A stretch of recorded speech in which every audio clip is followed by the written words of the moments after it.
पापा ने कहा बेटी से कि बेटा हम 7 समुंदर पार जा रहे हैं। तो बेटी ने कहा सुनो, जब वहां से आना ना तो मेरे लिए एक अच्छी सी गुड़िया लेकर के आना।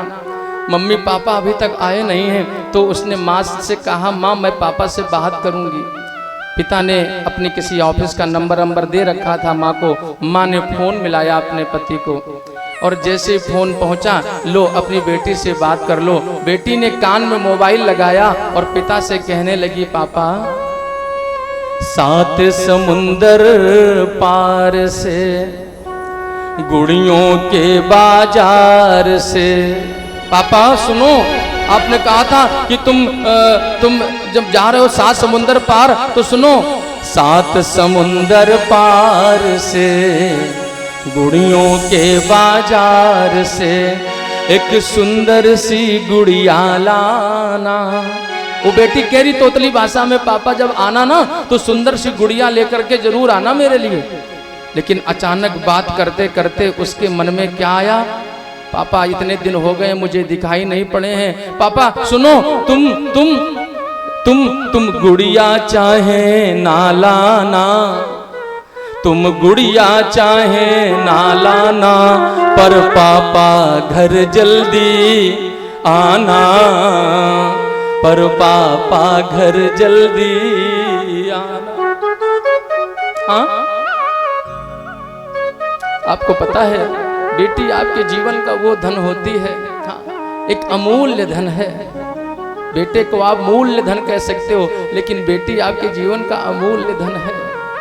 याद रख लेना, बेटी घर में पैदा हो तो कभी घबराना नहीं बल्कि खुशियां मनाना। कटुआ के बोलने से पहले सोचती हैं कई बार।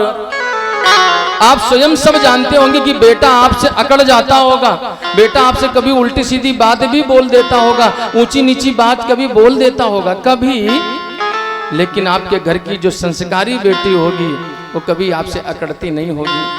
क्योंकि बेटी सोचती है मैं अपनी माँ से क्यों लड़ूं, मैं अपने पिता से क्यों लड़ूं, मैं अपने ताई ताऊ से चाचा चाची से क्यों लड़ाई लड़ूं, मैं अपने दादी बाबा से मामा मामी से बुआ फूफा से जो भी घर परिवार में मैं उनसे लड़ाई झगड़ा क्यों करूं। अभी मैं कुंवारी हूँ, 4 दिन बाद मेरा विवाह हो जाएगा तो कम से कम लोग मुझे चाहेंगे तो, मुझे प्यार तो करेंगे, और मैं सबसे वैर ले लूंगी, सबसे लड़ाई झगड़ा करूंगी तो मुझे कौन बुलाएगा, कौन मुझे चाहेगा। एक समझदार बेटी का मन में यही भाव होता है।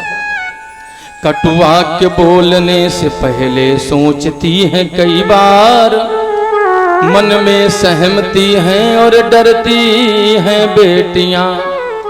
बेटे हो उद्दंड चाहे आपका दुखा दें दिल, मन में डरती और सहमती हैं बेटियां। पिता अगर आंख दिखा दे तो बेटी सहम जाती है, कमरे से बाहर नहीं निकलती है, इतना भय होता है कन्याओं को, बेटियों को। लेकिन सुनो, प्रश्न ये ज्वलनशील आज भी है कि नित्य प्रतिकोख में क्यों मरती हैं बेटियां। आप सब इतना जानते हो कि बेटी कितना हमारे घर का उजाला है, हमारे घर का चिराग है, लेकिन फिर भी जब पेट में बेटी आती ना गर्भ में तो आपस में मंत्रणा करने लगते हैं। सुनो एक काम करो, डॉक्टर के पास चली जाओ। सासू माँ कहती है डॉक्टर के पास जाओ, जाकर थोड़ा परीक्षण करा करके आओ, पेट में क्या है, तुम्हारे गर्भ में क्या है। पहली संतान हो रही है, मुझे बेटी नहीं चाहिए, मुझे बेटा चाहिए। माँ घबरा जाती है, और माँ घबराती है तो उदर में पल रही वो बेटी भी घबरा जाती है। एक माँ के उदर में, मैं आपको सच्ची घटना बताऊं, एक माँ के उदर में बेटी पल रही थी। ये घर में चर्चा होने लगी कि ये मेरी पहली संतान है मेरे घर की, तुम परीक्षण करा करके आओ, और जो भी अगर बेटी हो तो उसको क्या कर दो, हत्या करा दो, भ्रूण हत्या हो जाए, कोई दवाई खा लो, हाँ ऑपरेशन करा दो। माँ घबराई, माँ डॉक्टर के पास गई तो सचमुच उदर में कन्या ही थी सबसे पहले। अब जैसे ही ये पता चला कि डॉक्टर के पास परीक्षण हो रहा है तो बेटी गर्भ में है, और जब घर आई माँ तो माँ से अपनी वो बेटी मानो गर्भ से ही पुकार करने लगी, करुण पुकार करने लगी।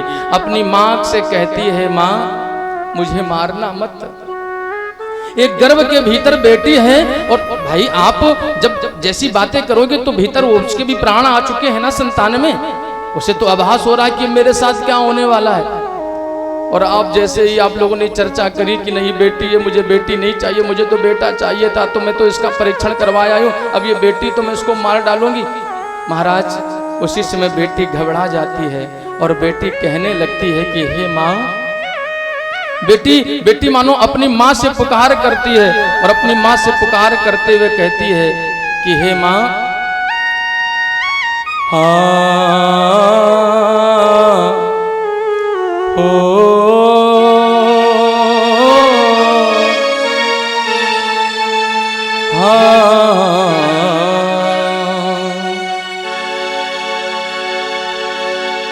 बेटी ये कोख से